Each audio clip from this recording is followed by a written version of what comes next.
So, yan ngayon. Unboxing natin to bago ko compressor. 2.5 horsepower, 50 liters. Total ang brand. So, yung specs niya, ito. Yan. 2.5 horsepower. 220 to 240 volts, 60 Hz. Tapos yan yung no load speed niya ng motor, 3,400 per minute. 50 liters, 8 bar ang max na pressure, 116 PSI yun. So, yan, open natin.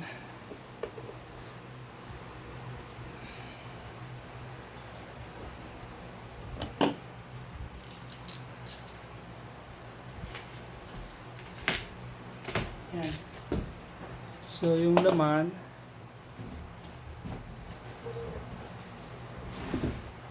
so may bag siya.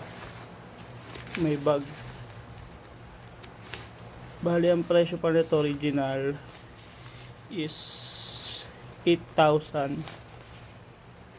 And nakuha ko lang siya ng mura kasi dahil sa 12-12. So, yung gulong. And rubber. Bang rubber fit ba ito dun sa ano o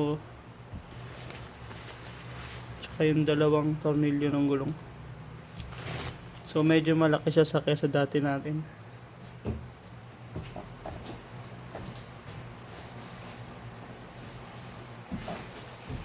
Meron din siyang isang ganito.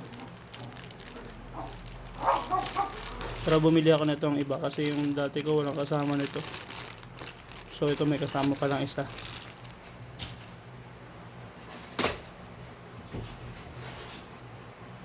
Ayan, meron siyang support para hindi mag-ping-ping.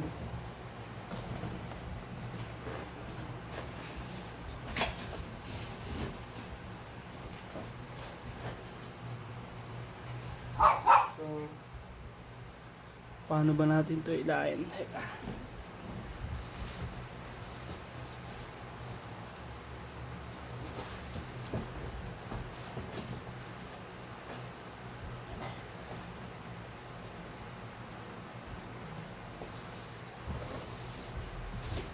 Masyado malaki eh.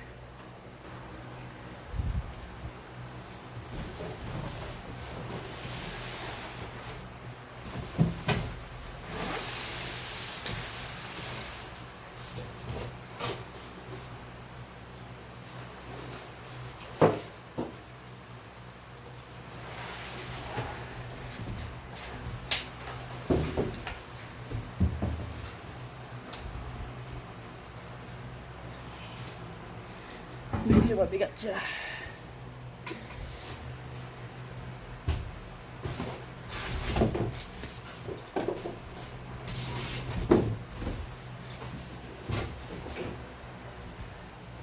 So yan. Try natin.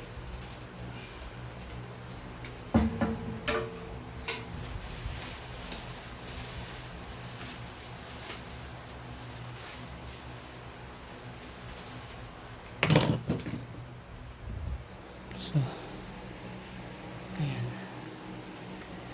Mabigat siya. Yun, open natin.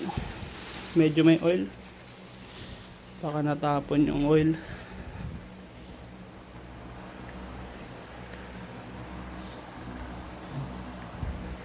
Check natin.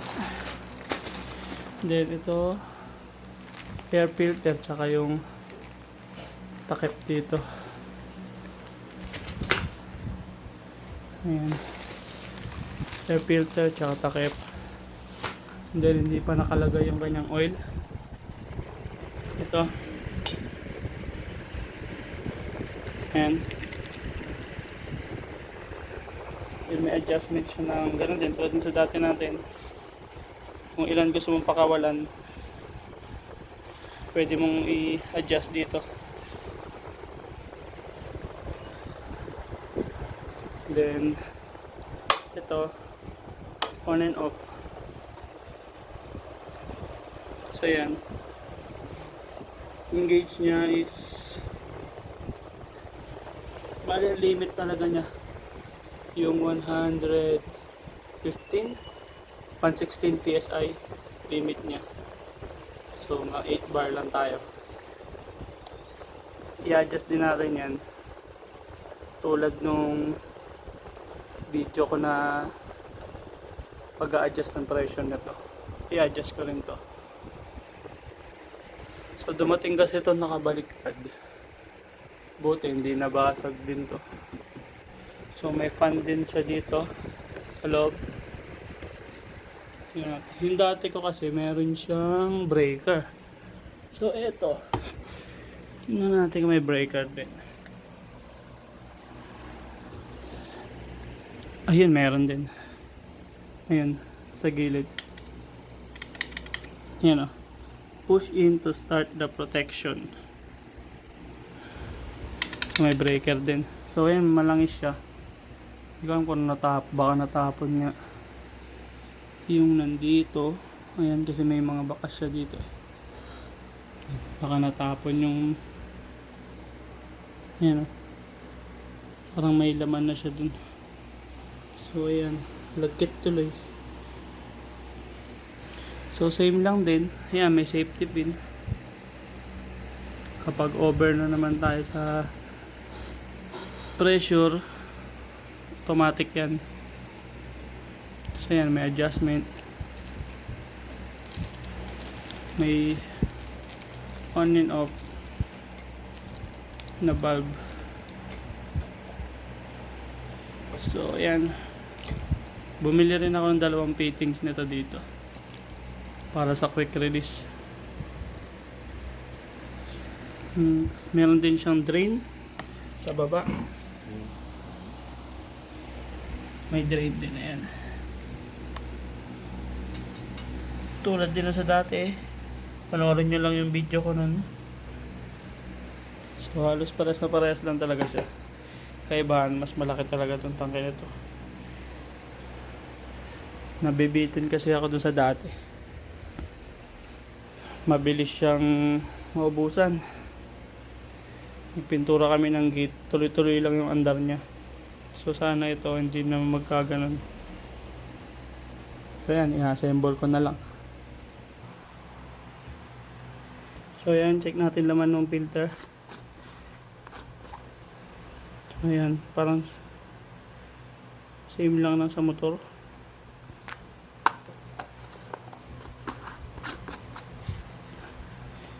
Kapit natin yan dito sa likod.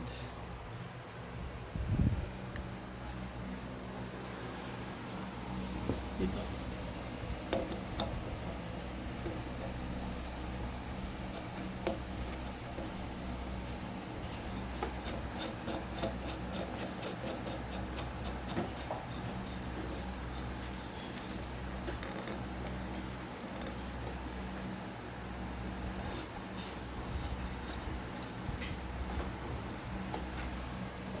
Yan. Then yung kanyang gulong naman.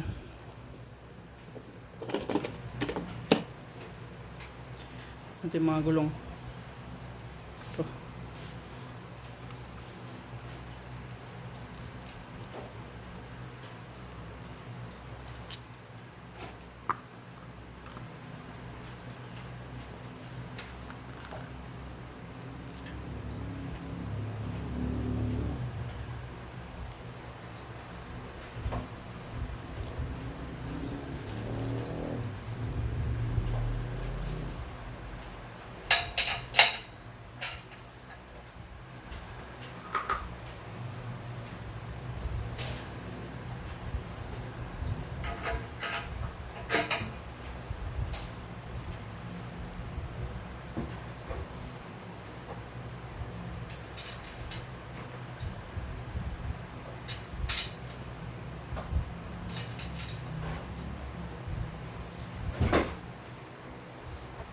Then ito namang isa,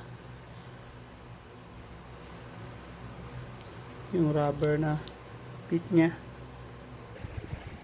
So yan, nakabit ko na yung gulong tsaka yung rubber na pit. Ayan. Yan siya. Try ko naman yung oil.